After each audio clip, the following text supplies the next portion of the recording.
Guillaume Lelong, qu'est-ce qui fait pour vous l'intérêt du marché des seniors?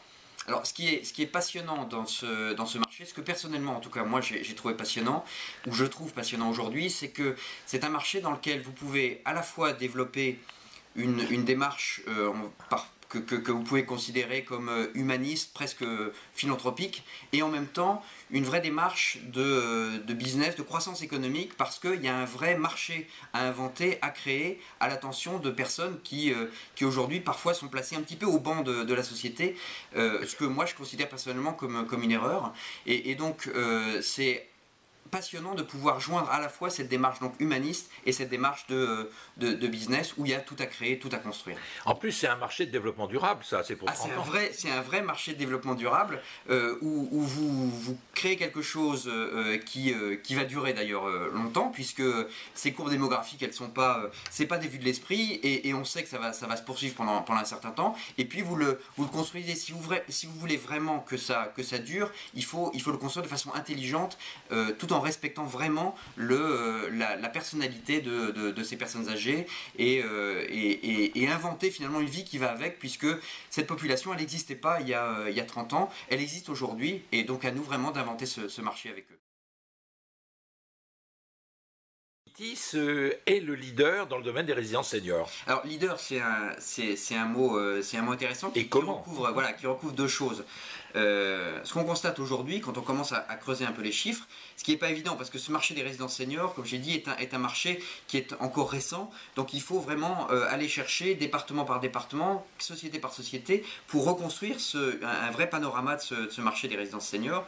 Et vous vous apercevez que Domitis aujourd'hui est leader d'un point de vue quantitatif, c'est-à-dire en termes de développement et on va dire de nombre de résidences développées en France, mais je pense est également leader au niveau qualitatif, c'est-à-dire que on est en train de développer un concept très abouti en termes de services notamment qu'on met à disposition ou de type de résidence qu'on construit. Il faut bien savoir que ce marché, vous pouvez le segmenter en trois cases. Hein.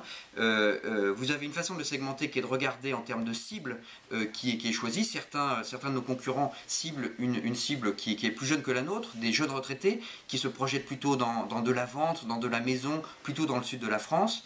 Vous avez d'autres intervenants qui, eux, vont cibler comme nous des gens plutôt autour de 70, 75 ans, mais vont développer des produits qui sont beaucoup moins fournis en termes de services. C'est plutôt des ensembles d'appartements où vous avez un système de conciergerie qui coordonne des services qui ne sont pas assurés par la société. Et puis nous et d'autres qui développons à la fois donc, un discours et des produits auprès d'une cible de 75+, mais générons autour tout un certain nombre de services que nous assurons nous-mêmes. Voilà, c'est un peu les trois groupes d'intervenants qu'il y a aujourd'hui sur ce marché. J'ai vu que, en fait, à côté des appartements, vous allez également mettre des maisons. Alors bien sûr, depuis le début, quand on développe des résidences, selon la taille qu'on a au niveau du foncier, selon le prix du foncier, on développe effectivement des appartements, des systèmes d'appartements et de location de maisons. Ce qui est intéressant surtout, ce que j'ai peut-être pas évoqué, c'est qu'on s'attache à développer un produit qui soit le plus accessible possible. C'est-à-dire qu'aujourd'hui, quand vous regardez nos prix d'entrée, de départ, vous pouvez très bien louer chez nous un studio, prendre la partie de service qui est la partie de base pour moins de 1000 euros par mois. Donc ça, et ça monte selon le type de service que vous prenez, le type d'appartement que vous prenez, ça peut monter jusqu'à 2000, 2500 euros par mois. Donc on reste quand même accessible, et c'est aussi pour ça qu'aujourd'hui le développement de Domitis, il s'est fait surtout en province.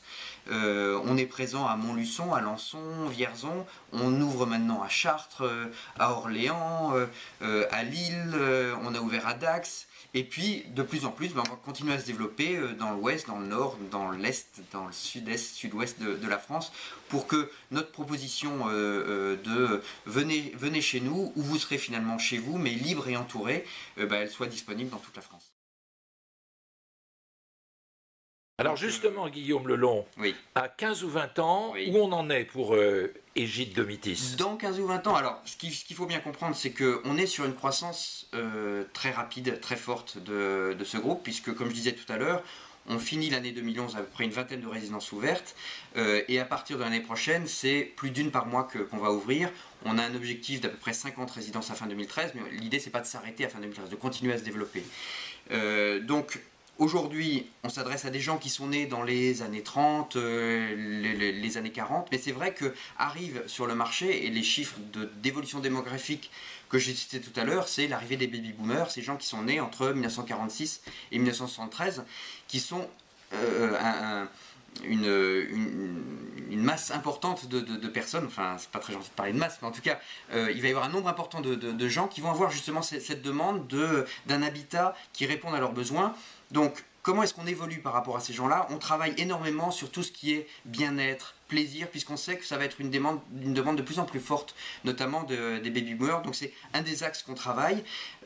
Aujourd'hui, on fait un gros travail donc sur les résidences-services, mais c'est vrai qu'on ne s'interdit pas de penser à d'autres modes de fonctionnement. Bon, aujourd'hui, c'est encore un peu tôt pour en parler, mais c'est vrai que la démarche est déjà vous savez, quand vous ouvrez une résidence par mois, il y a déjà un gros travail à faire pour être sûr que notre concept se développe le mieux possible dans toute la France, voire à l'étranger, puisqu'on a des projets aujourd'hui de développement à l'étranger. On va ouvrir une résidence en Belgique et on a d'autres projets de développement, notamment dans le sud de l'Europe.